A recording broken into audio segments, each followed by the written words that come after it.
बेटी आलिया, रात देर तक यूं छत पर ना रहा करो। लड़कियों का रात को यूं सर पर दुपट्टा लिए बिना छत पर जाना ठीक नहीं होता।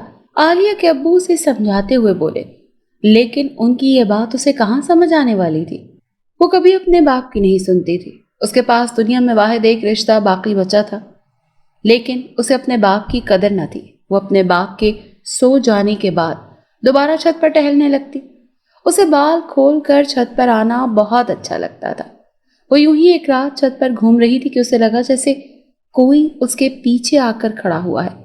वो समझी कि उसके अब्बू हैं, लेकिन जैसे ही उसने पीछे मुड़ना चाहा, किसी ने उसके चेहरे पर हाथ रख दिया। उसके नाक और लबों पर उसकी गिरफ्त इतनी तेज थी कि उसकी सांस बंद होने लगी। चंद ही सेकंड्स में वो डर के मारे बेहोश हो गई। जब उसे होश आया तो उसने देखा कि वो एक अजीब सी जगह पर है। उसके आसपास अजीबोगरीब अशकाल के लोग थे। आप लोग कौन हैं? उसने डरते हुए पूछा। उसे लग रहा था कि वो ख्वाब देख रही है। उस इंसानी लड़की को कैद कर दो। जब ये 10 दिन तक कैद रहेगी तो इसके बाद हम सोचेंगे कि इस लड़की का गोश्त खाना है या इसे अपनी गुलाम बनाकर रखना है। एक अजीबो गरीब शक्ल का शख्स सफाकी से बोला। उसको यकीन आ चुका था कि वो जन्नात की दुनिया में आ गई है। उसने अपनी आंखें मसली कि शायद ये कोई ख्वाब हो, लेकिन अफसोस कि वो कोई ख्वाब नहीं देख रही थी, बल्कि वो हकीकत में जन्नात की दुनिया में आ गई थी।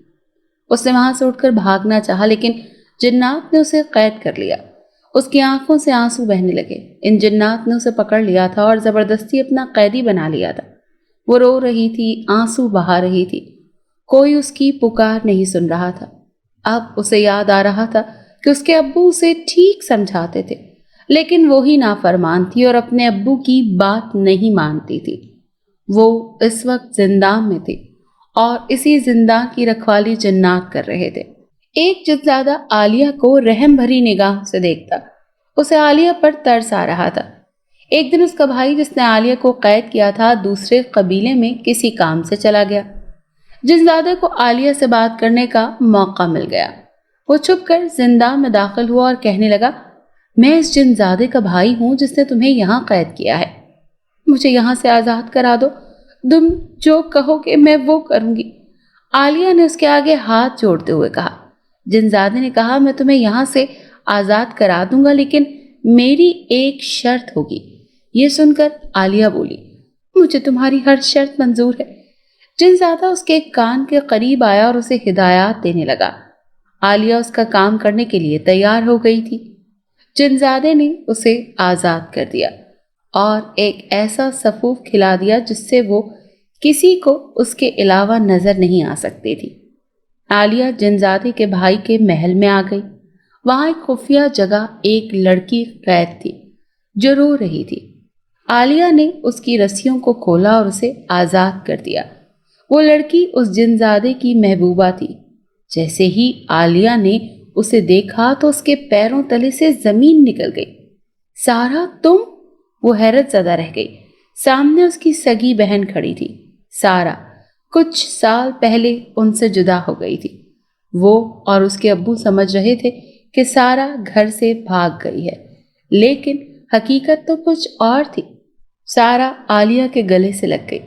मुझे जिन्नात ने अगवा कर लिया था आलिया, मुझे यहाँ से ले चलो, ये मुझे मार देना चाहते हैं। सारा डरते हुए बोली। जिनजादा काफी साल पहले आलिया की बहन को उठाकर ले आया था, क्योंकि वो उसे पसंद आ गई थी, लेकिन उसके भाई ने उसकी महबूबा पर बुरी नजर डाली और उसे कैद कर दिया। उसको कोई इंसान ही आजाद करवा सकता था। जिनजादे ने सोच लिया था कि उसके सफाक भाई के होते हुए वो सारा को अपना नहीं सकता, इसीलिए उसने सारा का ख्याल अपने दिल से निकाल दिया था। वो अपनी मोहब्बत का सबूत देने के लिए उसे आजाद कर देना चाहता था। उन दोनों ने जिनजादे का शुक्रिया अदा किया।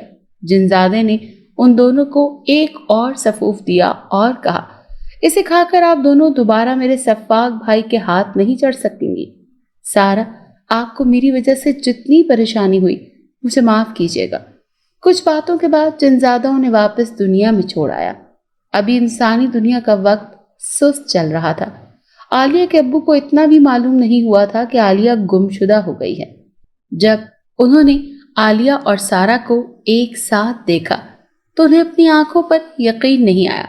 جب سچ سامنے آیا تو انہوں نے سارا سے معافی مانگی۔ کبھی کبھی کچھ برا اچھا ہونے کے لیے بھی ہوتا ہے۔